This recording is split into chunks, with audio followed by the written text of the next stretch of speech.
দিনব্যাপী ওয়াজ ও দুয়ার মাহফিলের আজ প্রথম দিনের শেষ অধিবেশনের সম্মানিত সভাপতি জনাব মোহাম্মদ জানে আলম আব্বাস ব্যাপারী এবং আজকের মাহফিলের বিশেষ বক্তা অন্যান্য ওলামায়ে কেরামগণ, অত্র এলাকার গণ্যমান্য মুসলমান ভাই ও দোস্ত বুজুর্গ, উপস্থিত দিন প্রিয়, ইসলাম প্রিয়, দিনদার, ইমানদার, মুমিন মুসলমান ভাইয়েরা, বুড়া বাবারা, যুবক ভাইয়েরা, পর্দার আড়ালের মা ও বোনেরা, বিশ্ব জগতের মালিক, বিশ্ব প্রতিপালকের দরবারে একবার কালিমাতুশ শুকর আদায় করি, যে মহান মালিক আমাদেরকে আজকের মাহফিলের প্যান্ডালের নিচে বসার তৌফিক দান করেছেন।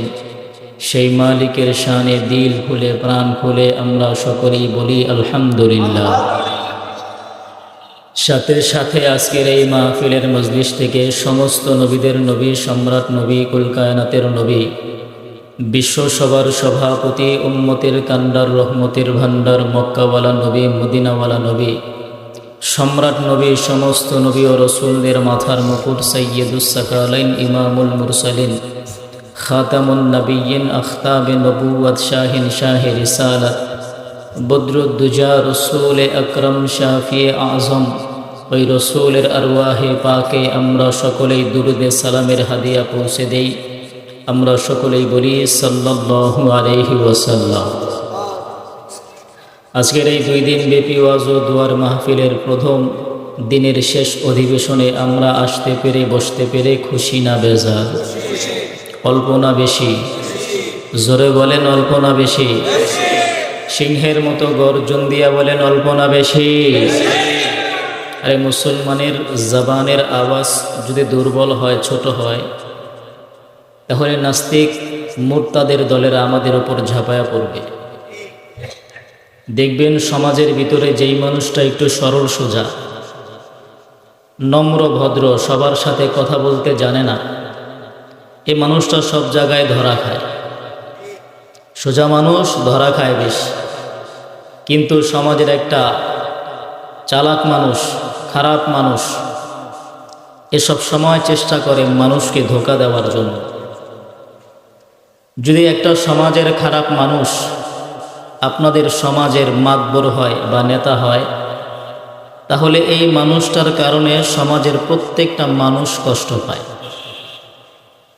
আবার এই মানুষটা যদি এলাকার মেম্বার হয়, তাহলে তো অবস্থা আরও খারাপ। চেয়ারম্যান হলে, এমপি হলে, তাহলে আরও বেশি খারাপ। তার মানে খারাপ মানুষের মাধ্যমে খারাপটাই আশা করা যায়। কিন্তু ভালো মানুষ, সে কখনো কাউকে কষ্ট দিবে না, সে নিজে কষ্ট পাবে কিন্তু অন্যকে কষ্ট দিবে না। এজন্য ভালো মানুষ সব জায়গায় ধরা খায়। দুনিয়ার জমিনে ভালো মানুষ ধরা খেলেও লাভ আছে, কিন্তু একটা খারাপ মানুষ দুনিয়াতে ধরা খেলে দুনিয়াতেও তার লস, পরকালেও তার লস। এজন্য আমরা দুনিয়াতে যতদিন চলব ভালো মানুষের কাতারে থাকব। ভালো মানুষের দোয়া আল্লাহ কবুল করেন, খারাপ মানুষের দোয়া আল্লাহ কবুল করেন না। এজন্য ভালো মানুষ হতে হবে, ভালো মানুষের সাথে চলতে হবে, ভালো মানুষের সংস্পর্শে থাকতে হবে। আজকে আমরা ভালো মানুষের রূপ ধারণ করেছি ঠিকই, কিন্তু আমার সামনে যদি কোরআনের বিরুদ্ধে কথা বলে, তখন ভালো মানুষ সেজে আমরা চুপচাপ বসে থাকি। আমি ভালো মানুষ, আমি কিসের কথা বলবো? কোরআনের বিরুদ্ধে কথা বলেছে, তখন ভালো মানুষ সেজে সে চুপচাপ বসে থাকে। আল্লাহর বিরুদ্ধে কথা বলে, রসুলের বিরুদ্ধে কথা বলে, তখন সে ভালো মানুষ সেজে যায়। কিন্তু আবার যখন বাজারের সময় হয়, বাজারে যেয়ে বসে, নেতার বিরুদ্ধে কথা বললেই রেগে যায়।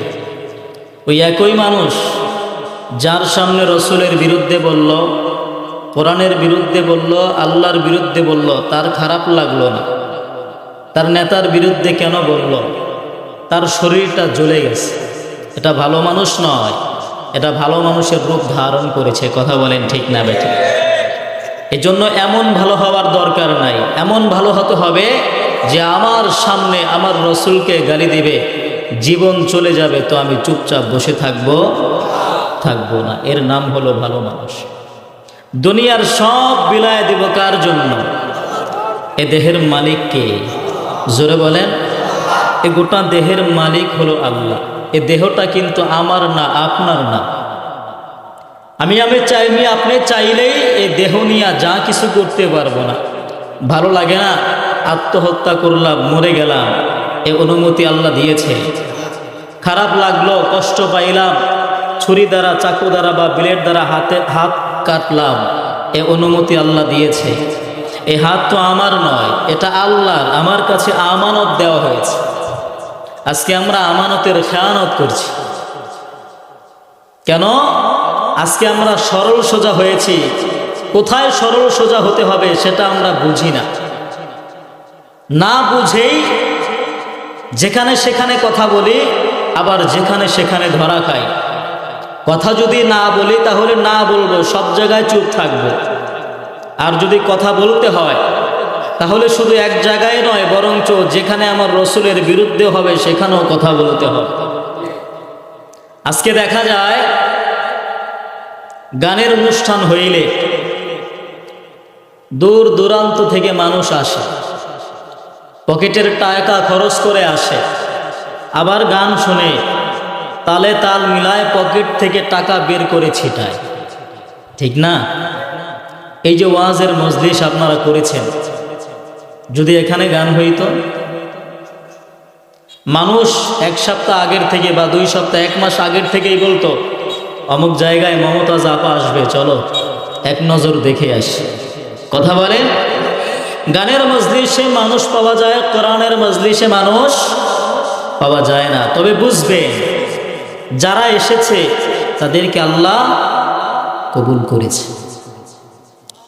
কবুল করার কারণেই আমি আর আপনি আসতে পেরেছি। কবুল না করলে আপনি আর আমি আসতে পারতাম না। কত মানুষ ঘর থেকে রওনা দেয়, প্রতিমধ্যে দুর্ঘটনায় পড়ে যায়। বলবেন হুজুর আপনাকে দাওয়াত করা হয়েছে এই জন্য এসেছেন। কত বক্তা মাহফিলের জন্য রওনা দেয়, মাহফিলেও পৌঁছতে পারে না, বাড়িতেও ফিরে যেতে পারে না, প্রতিমধ্যেই শেষ হয় না? হায়াত মৌতের গ্যারান্টি আমাদের হাতে নয়, কার হাতে? হায়াত মৌত রিজিক দৌলত না পাবে বেশি, যা আমি নিজ ক্ষমতায় বন্টন করেছি। হায়াত 1 সেকেন্ড বেশি পাবো না। যার যেখানে মরণ সেখানে মরতেই হবে। সম্পদ, টাকা পয়সার পিছনে আপনি যত দৌড়ান বেশি পাবেন না, যতটুকু আল্লাহ আপনার রিজিকে রেখেছে এতটুকু। এর বাহিরে কিন্তু বেশি পাবেন না। এজন্য দুনিয়ার পিছনে না দৌড়াইয়া দৌড়াতে হবে আখিরাতের পিছনে। আর যদি আখিরাতের পিছনে দৌড়াতে পারেন, দেখবেন দুনিয়া আপনার পিছনে দৌড়াবে। এজন্য আমরা দৌড়াবো কিসের পিছনে? আখিরাতের পিছনে। এই আখিরাত অর্জন করার সুবর্ণ একটা সুযোগ সময় আসছে। সামনে রমজান মাস। কি মাস? রমজান মাস। রমজান মাসে যে রোজা রাখতে হয় অনেক মানুষ মনে হয় জানেও না। 30টা রোজা হয়, এমন অনেক মুসলমান পাওয়া যাবে একটা রোজাও রাখে না। চুল পেকে গেছে, দাড়ি পেকে গেছে, কিন্তু একটা রোজাও রাখে না। আছে না? 60 বছর 70 বছর হয়ে গেছে, কোনোদিন মসজিদের বারান্দায় প্রবেশ করে না। আছে না? নাই। অথচ দুনিয়ার সব জায়গায় তাকে দেখবেন, কিন্তু নামাজে দেখবেন না। নামাজে ডাকলেই যত অজুহাত আছে সব তার কাছে। হুজুর নামাজ পড়বো কিভাবে, পায়ে ব্যথা, মাজায় ব্যথা, রুকু সেজদা দিতে পারি না, এই যে অজুহাত। অথচ গোটা দুনিয়া সে ঘুরে ঘুরে বেড়াইতেছে। চায়ের দোকানে বসে বসে আড্ডা দেয়, ঘন্টাকে ঘন্টা বসে বসে চা খায় আর টিভি দেখে, তখন তার মাজায় ব্যথা লাগে না, পায়ের মধ্যে ব্যথা হয় না, শুধু নামাজের কথা বললেই তার ব্যথা শুরু হয়ে যায়। এরকম মুসল্লি আছে না? নাই। আছে। আমরা কি ওই রকম মুসল্লি হতে চাই? জোরে বলেন। আমরা হতে চাই কার সৈনিক? জোরে বলেন। আমরা এখানে যারা উপস্থিত হয়েছি, আমরা কি হিন্দু নাকি মুসলমান? জোরে বলেন। সিংহের মতো গর্জন দিয়া বলেন আমরা কি? সন্দেহ আছে? সন্দেহ আছে এদেশের মাটির মধ্যে ইহুদি, খ্রিস্টান, নাসারা, হিন্দু, বৌদ্ধ, আর্য, অনার্য, নাগা, কটু, গারো, সাঁওতাল, খাসিয়াল কত সম্প্রদায়ের মানুষ আছে। আল্লাহ ইচ্ছা করলে আমাদেরকে বেঈমান বানাতে পারতেন, ইচ্ছা করলে ইহুদি বানাতে পারতেন, খ্রিস্টান বানাতে পারতেন, কিন্তু আল্লাহ আমাদেরকে এখানে বসে সামনে আসেন জোরে, আমার ওস্তাদ মুরব্বী মানুষ, জোরে এখানে বসলে আমি খুশি হব, আপনারা খুশি হবেন? আসেন আসেন আসেন এখানে, এটা তো সামনে আগে দেন, এখানে চলে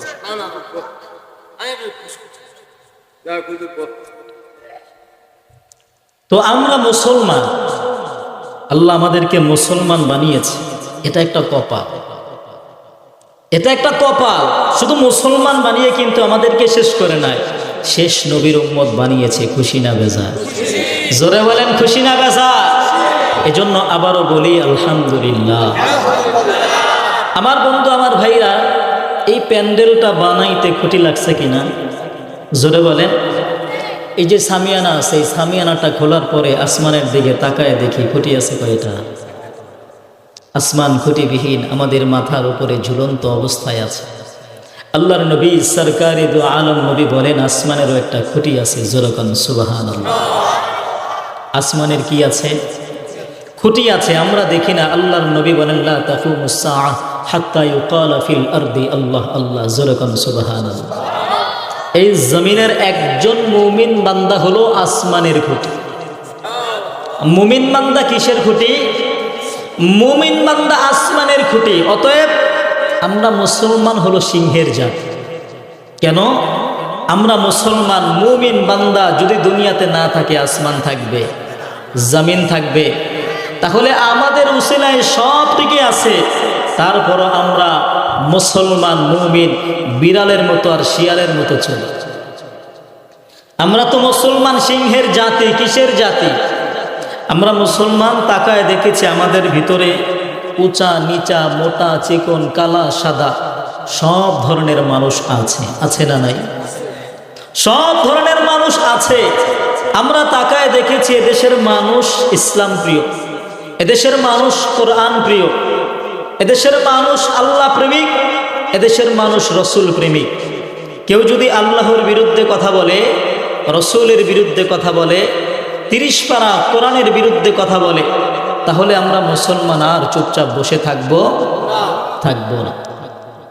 কেন বসে থাকবো? আমাদের কোরআন কি ছোট? জোরে বলেন। আমাদের কোরআন ছোট নয়, আমাদের আল্লাহও ছোট নয়, আমাদের রসুলও ছোট নয়। দেখে আমাদের আল্লাহ কত বড়, গোটা সৃষ্টিকুলের মালিক কে? আল্লাহ রাব্বুল আলামিন আমাদের উপর শ্রেষ্ঠ কোরআন নাজিল করেছেন, আমাদের জন্য দিয়েছেন শ্রেষ্ঠ নবী মুহাম্মদুর রাসূলুল্লাহ সাল্লাল্লাহু আলাইহি ওয়াসাল্লাম। এজন্য খুশি না বেজার? আমরা আরও একটা শুকর আদায় করতে পারি, সেটা হলো আমরা এমন একটা দেশের জন্মগ্রহণ করেছি যেই দেশের নাম কি? বাংলাদেশ। আজকে বিভিন্ন দেশে আপনি তাকাবেন, দেখবেন মুসলমান নির্যাতিত। মুসলমান আজান দিয়া ওপেনলি নামাজ পড়বে এই সুযোগটা নাই। আজান দিলেই গ্রেফতার, নামাজ পড়লেই জেলখানায় বন্দি, বছরকে বছর বন্দি করে রাখা হচ্ছে। মুসলমান শান্তিভাবে আজান দিয়া নামাজ পড়তে পারে না। কিন্তু বাংলাদেশ এমন একটা দেশ, আমরা 5 বেলা মাইকে আজান দিয়া তারপরে নামাজ পড়তে পারি, এই যে ওয়াজ মাহফিল করতে পারি, এটা আমাদের কপাল।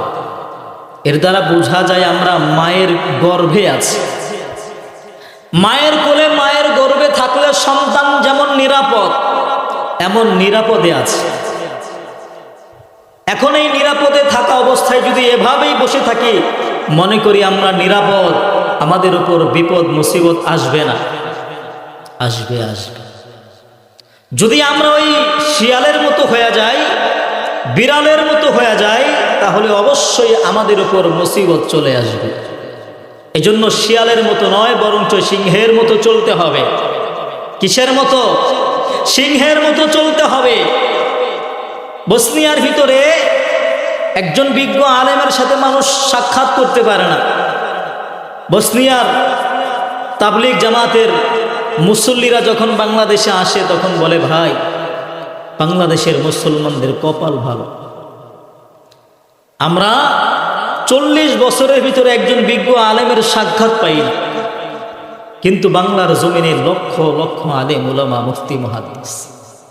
এই যে স্টেজে হুজুর বসে আছে ইব্রাহিম সাহেব, চেহারার দিকে তাকায় থাকবেন, সগীরা গুনাহ মাফ। আলেমের কত সম্মান। ঘর থেকে বের হবেন, মাদ্রাসার ছাত্রদের সাথে সাক্ষাৎ হবে, আলেমদের সাথে সাক্ষাৎ হবে, মুরব্বী আর নামাজিদের সাথে সাক্ষাৎ হবে, যার কারণে দেখা যায় আমাদের পরস্পর একটা মিল মোহাব্বত পয়দা হয়। আর ওরা বলে, ভাই আমরা যখন ঘর থেকে বের হই সর্বপ্রথম হাতের ডানে দেখা যায় ইহুদি যাজক, খ্রিস্টান পাদ্রী, হিন্দু ঠাকুর, এদের সাথে আমাদের সাক্ষাৎ হয়। এজন্য তোমাদের কপাল ভালো, ভাগ্য ভালো। বসনিয়ার ভিতরে এক পিস কোরআন শরীফের সন্ধান পাওয়া গিয়েছে একজন বৃদ্ধা মহিলার ঘরে। যুবকরা 40 মাইল, 45 মাইল, 50 মাইল হেঁটে হেঁটে বৃদ্ধা মহিলার ঘরে যায়, কোরআন শরীফটা হাতে নেয়, বুকের সাথে জড়ায় ধরে চুম্মা খায়, আবার 40 মাইল, 45 মাইল, 50 মাইল হেঁটে হেঁটে চলে যায়।